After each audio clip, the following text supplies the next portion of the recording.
N'intambara iri kubera mu burasirazuba bwa Repubulika Iharanira Demokarasi ya Kongo ikomeje kuvugisha benshi, ibitangazamakuru binyuranye ndetse n'imbuga nkoranyambaga nta kindi bandikaho usibye iyi ntambara iri kubera mu burasirazuba bwa Repubulika Iharanira Demokarasi ya Kongo. Ni intambara kuri ubu ngubu byemezwa ko ari iri kuvugwa cyane kurusha n'intambara yo muri Ukraine cyangwa se iri kubera mu burasirazuba bwo hagati cyangwa se Middle East hagati ya Israeli na Gaza. Iyi ntambara rero mu kuvugwaho cyane cyangwa se mu kugenda igarukaho cyane ku mbuga nkoranyambaga, abenshi bayihuza no kuba umutwe witwaje intwaro wa M23 uhanganye na leta ya Repubulika Iharanira Demokarasi ya Kongo ngo waba ufite umugambi noneho wo gushinga leta ya Kivu, ndetse rero bikajyana no kuba abarwanyi ba M23 ku muvuduko udasanzwe mu ntangiriro z'uyu mwaka barahise bigarurira umujyi wa Bukavu na Goma. Ni imijyi ifatwa nk'imirwa mikuru y'ibyo bice byombi, Kivu y'Amajyepfo ndetse na Kivu y'Amajyaruguru. Ariko kandi ngo abakurikiranira hafi ibijyanye n'iyi ntambara ngo babona neza ko M23 kuri ubu ngubu irajwe inshinga ngo no gukomeza kwigwizaho ibice n'ubundi byayifasha gushinga iyo leta ya Kivu. Ariko kandi ngo ni nyuma yo kubona ko amahanga ndetse na Repubulika Iharanira Demokarasi ya Kongo bavumbuye umugambi w'uyu mutwe wa M23, bahisemo ngo kwinjiza Colonel Nanga mu ihuriro rya Alliance Fleuve Congo cyangwa se bashinga iryo huriro ngo mu rwego rwo kugira ngo barangaze amahanga bagaragaza ko berekeje ikinshasa, yaba ubutegetsi bw'ikinshasa ndetse n'ayo mahanga ngo bakomeze kurangara bumva ko M23 ikibarizwa kure. Ni nyuma rero ngo yo gufata ibice byose bifuza muri ubwo burasirazuba bwa Repubulika Iharanira Demokarasi ya Kongo, bashobora kuzahita batangaza ko bahagaritse imirwano, bagahitamo ahubwo gutangiza propaganda ndetse n'inzira zose zatuma bigenga. Igitangazamakuru Al Jazeera nicyo cyagarutse kuri iyi nkuru yose tugiye kuba tugusomera. Ni inkuru banakoze rwose mu buryo bw'amajwi, na muganyo mwasura imbuga zabo nkoranyambaga mukiyumvira, iri mu rurimi rw'icyongereza. Bagaragaza rero umugambi mugari wa AFC M23 Alliance Fleuve Congo mu kuba bashinga igihugu. Banagaragaje impamvu eshatu zigaragaza koko kiyo leta ya Kivu ishoboka, ariko kandi mbere yo kugira ngo binjire mu bijyanye n'iyo leta ya Kivu babanje kugaragaza aho ibi byose byaturutse no kugira ngo bibe bigeze ahangaha, aho noneho bigiye kuba ngombwa ko igihugu cya Kivu gishingwa, kubera ko benshi mu bahatuye banzwe n'ubutegetsi bwa Repubulika Iharanira Demokarasi ya Kongo bubashinja ko ari abanyarwanda cyangwa se bo ngo atari abanyekongo nk'abandi. Batangiye rero bagaragaza umuzi naho byose byatangiriye. Reka tudatinze twinjire muri iyi nkuru. N'umunyamakuru watangiye agira ati, let's talk about one of the longest running conflicts in the world. It's happening in the Democratic Republic of Congo, which is here. People also call it the DRC, or sometimes just Congo. But don't confuse it with the Republic of Congo, which is another country next door. The DRC is huge, but we're going to focus on the east of the country, where fighting has been going on for almost 3 decades. Nimureke tuvuge noneho ku ntambara imaze igihe kirekire kandi nini kurusha izindi mu mateka y'isi iri kubera muri Repubulika Iharanira Demokarasi ya Kongo, izwi kandi nka DRC cyangwa se Kongo, ariko kandi ni muyitiranye na Kongo nk'igihugu cy'abaturanyi ni Repubulika ya Kongo. DRC ni igihugu kinini cyane, ariko nanone tugiye kwibanda cyane mu burasirazuba bwacyo ahamaze imyaka 30 habera intambara ihanganishije imitwe yitwaje intwaro myinshi, ahanini rero ikaba ituruka mu bihugu by'abaturanyi n'indi y'imbere mu gihugu. Ibihugu by'abaturanyi nka Uganda, u Rwanda n'u Burundi nabyo byagiye bivugwa ahanini mu kwinjira muri iyi ntambara. Ni umwiryane ugoye cyane kumva, ntabwo ari ibintu byoroshye nk'uko uruhande rumwe cyangwa se urundi izo mpande zaba zihanganye, ariko kandi ni amakimbirane akomeye cyane kandi yakomeje kugaragara hagati ya Kongo n'u Rwanda, kandi nanone ibyo bifitanye isano n'ibi biri ku ubu ngubu.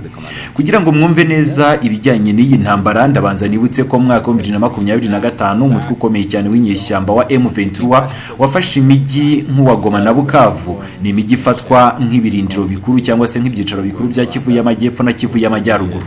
Ishyirahamwe mpuzamahanga n'abandi bakavuga ko M23 ifashwa cyane n'u Rwanda, ndetse ko hari n'abasirikare b'u Rwanda bagera kuri 3,000 n'ibihumbi 4 bari ku butaka bwa Repubulika Iharanira Demokarasi ya Kongo. Gusa u Rwanda rwakomeje guhakana ko ruri muri iyo ntambara, ahubwo rukagaragaza impungenge zarwo z'uko bamwe mu babarizwa muri iyo ntambara bafite umugambi wo kuza guhungabanya umutekano warwo. Ese koko u Rwanda rufite abasirikare muri Repubulika Iharanira Demokarasi ya Kongo?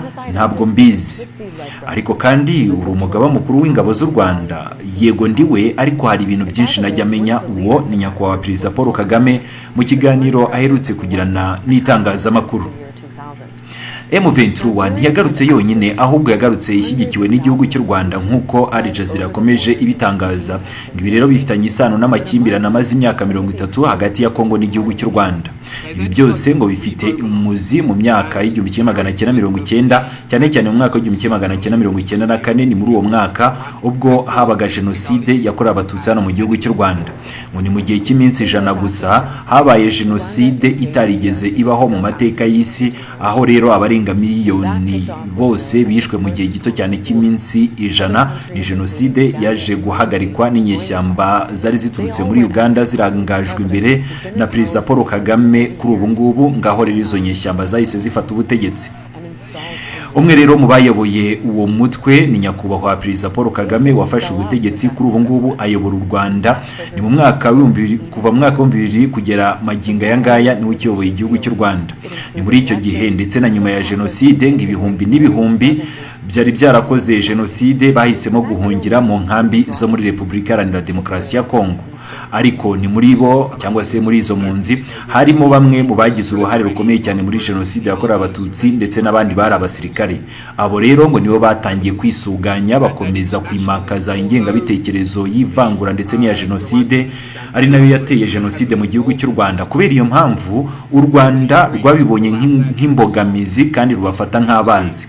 Ni nyuma y'imyaka 2 jenoside ibaye, u Rwanda ngo rwahisemo kujya muri Repubulika Iharanira Demokarasi ya Kongo kujya kugarura impunzi, kugira ngo ariko nanone runarwanye iyo mitwe y'inyeshyamba yari imaze kwisuganya igamije kugaruka ngo irangize ibijyanye na jenoside bumvaga ko bambuwe uburenganzira bwo kuyirangiza.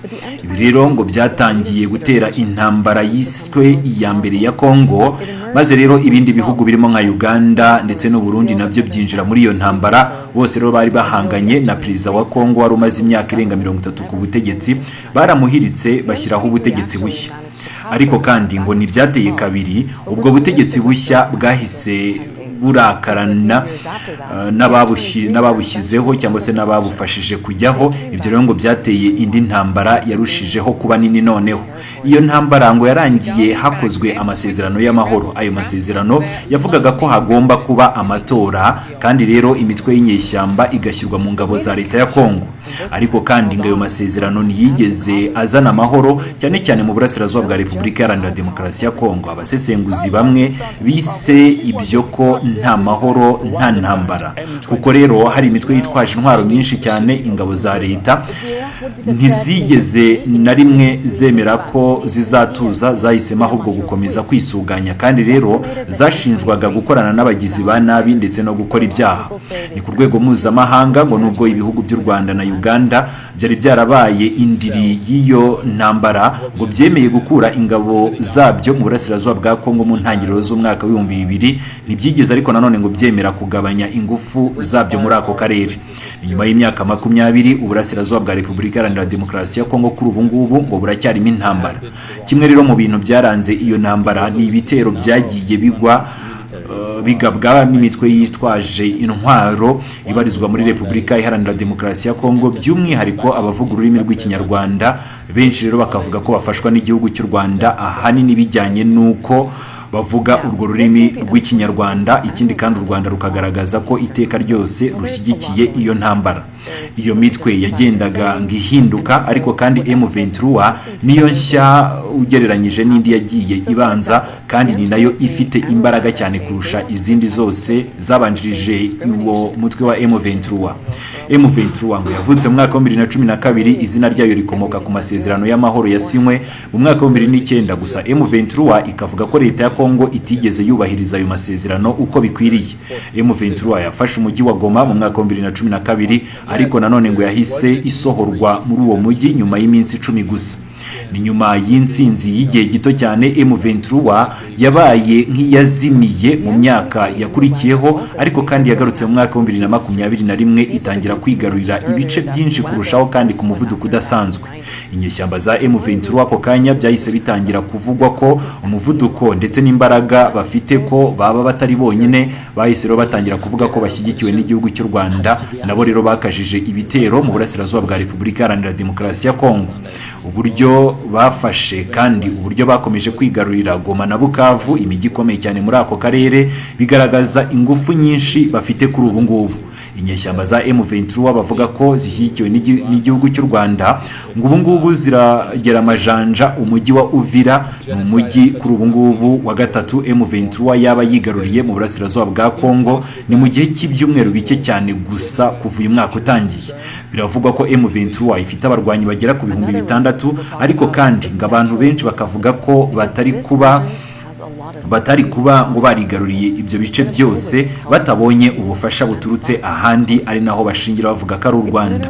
Nk'uko amakuru atandukanye ngo bigaragaza, M23 ishyigikiwe cyane n'igisirikare cy'u Rwanda mu mirwano ikomeye. Ni igisirikare cy'u Rwanda ngo gitanga ibikoresho bikomeye kandi bigezweho by'intambara, kigashyiraho uburyo bwo gutegura ibitero neza cyangwa se gupanga neza urugamba, kigatanga imyitwarire ikwiye, ni ukuvuga discipline mu gisirikare, n'ibindi bikoresho byose by'ingirakamaro bituma igisirikare koko kiba icy'umwuga. M23 ubwayo ngo ntago yari ifite ibyo byose. Iyo rero ngo hatabaho ubufasha bw'igihugu cy'u Rwanda, ibyo byose ngo ntabwo byari kubaho. Iyo urebye umubare w'abasirikare b'u Rwanda barwana bari kumwe na M23, ngo umuntu yakwibaza niba M23 ifashwa n'u Rwanda cyangwa se niba u Rwanda ari rwo rubarizwa muri Repubulika Iharanira Demokarasi ya Kongo rukajyana na M23 gusa. Ariko kandi ngo u Rwanda inshuro zose rwabigarutseho rugaragaza ko nta basirikare bari muri Repubulika Iharanira Demokarasi ya Kongo. Ibijyanye n'ubwo bufasha, abasirikare kuba bambaye neza, discipline ndetse n'ibikoresho, ahanini ngo byose bigirwamo uruhare n'ubutegetsi bwa Repubulika Iharanira Demokarasi ya Kongo, nibwo butera inkunga icyo gisirikare cya M23 mu bijyanye n'ibikoresho. Hanyuma rero icyo gisirikare nacyo kikaba kizwiho n'ubundi kugira ubwo bunyamwuga. Aha rero ukibaza uti none se M23 n'u Rwanda baba bafatanya mu ntambara yo muri Repubulika Iharanira Demokarasi ya Kongo? Ese niba ari byo koko baba bashaka iki?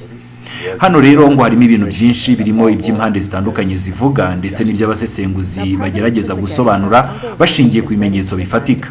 Urugero, M23 n'u Rwanda bavuga ko bashaka kurengera abo mu bwoko bw'abatutsi n'abavuga ururimi rw'ikinyarwanda bamaze igihe kirekire, imyaka myinshi cyane batotezwa, bicwa kandi barimuwe ku butaka bwabo. Ariko kandi ngo ibyo ntibisobanura neza kimwe rero cyose mu byo baba bakora muri Repubulika Iharanira Demokarasi ya Kongo.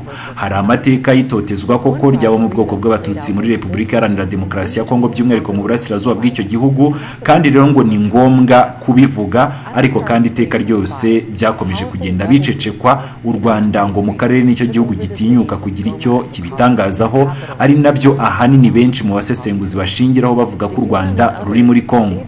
Ariko kandi nanone ngo nta gihamya cy'uko habayeho mu by'ukuri kugaragara kw'ingabo muri Repubulika Iharanira Demokarasi ya Kongo. Ahanini ibyo byose bigenderwaho bijyana n'uko iki gisirikare koko bigaragara ko ari icy'umwuga, kandi u Rwanda narwo ngo rukagaragaza ko hari impamvu zo kuba abarwanyi ba M23 barwana.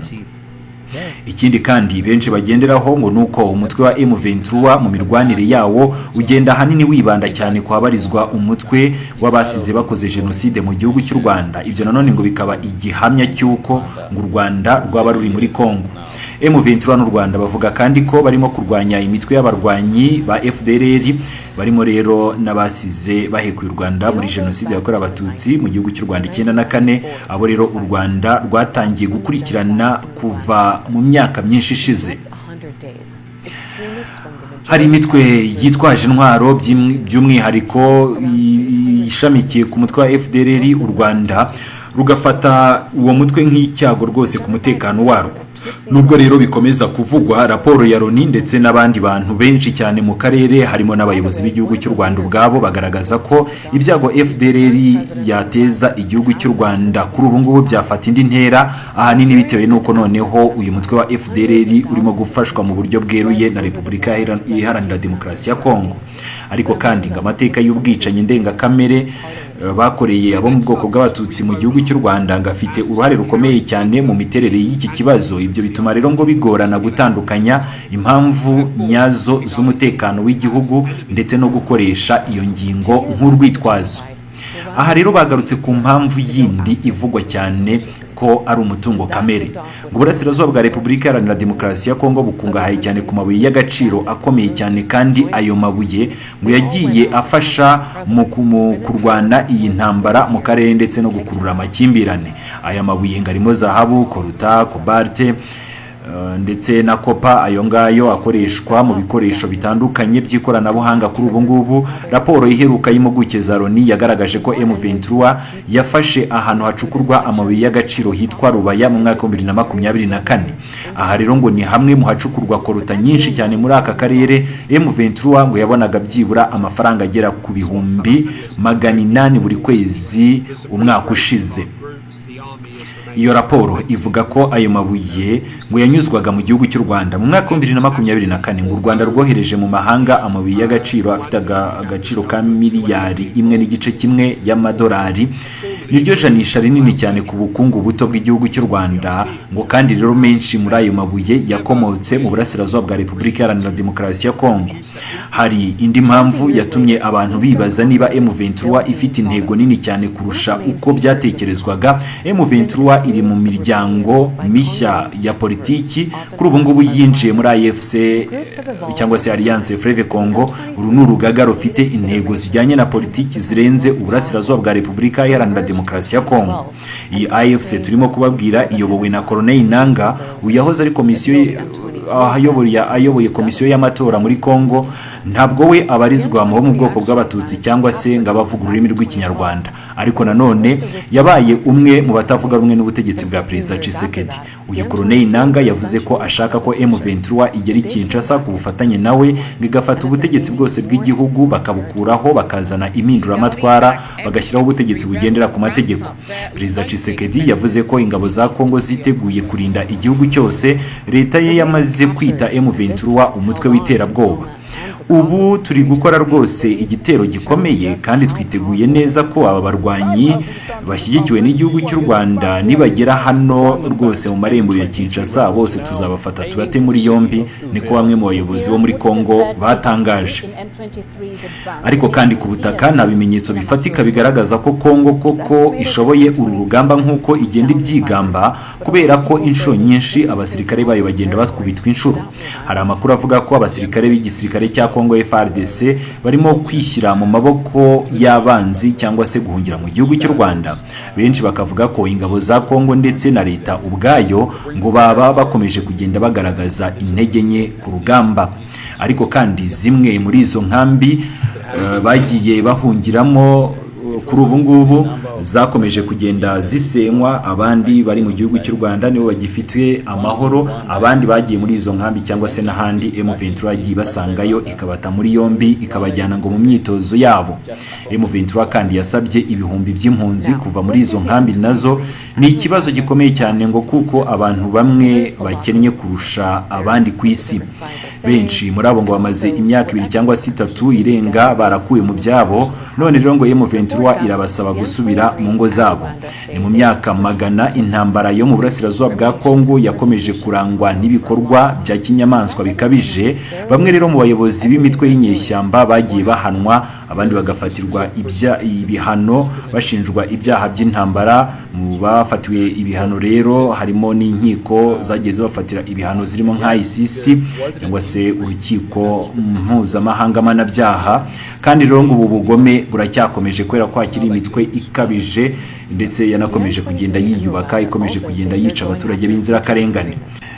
Human Rights Watch ivuga ko mu mirwano iheruka impande zose zisha abantu, zisambanya ku ngufu mu nkambi zitandukanye, zitambamira imfashanyo ndetse ngo zinakora n'ibindi byaha byibasira inyokomuntu. UNICEF ikavuga ko abana barimo gusambanywa ku rwego rutigeze rubaho mu myaka ya vuba. Loni gashinja M23 kwica abana no kubinjiza mu gisirikare. Aha rero bakagira bati amaherezo y'imyaka 30 y'amakuba y'abanyekongo arabarirwa muri za miliyoni. Abaturage badafite aho bahuriye n'inyungu za politiki z'impande zose, ahubwo barashaka gusa kuba kubaho mu gihugu gitekanye. Ari nayo mpamvu rero bigaragara neza ko amaherezo Repubulika Iharanira Demokarasi ya Kongo ishobora kuba irimo kwicamo ibice dushingiye kuri izi mpamvu zikurikira. Iki gitangazamakuru cya Al Jazeera mu gukomeza kugaragaza izo mpamvu gishingiraho cyatangiye muri rusange kigaruka ku bijyanye nuko M23 igenzura ibice byo mu burasirazuba bwa Repubulika Iharanira Demokarasi ya Kongo kandi byinshi. Bati umutwe wa M23 ukomeje kwigarurira ibice bikomeye byo muri Kivu ya ruguru na Kivu y'amajyepfo. Ni nyuma yo kwigarurira Goma na Bukavu, ubu M23 iri kwerekeza muri Uvira, igice cya nyuma gisigaye, ubundi bigasa naho noneho irimo kugenzura Kivu y'amajyepfo yose.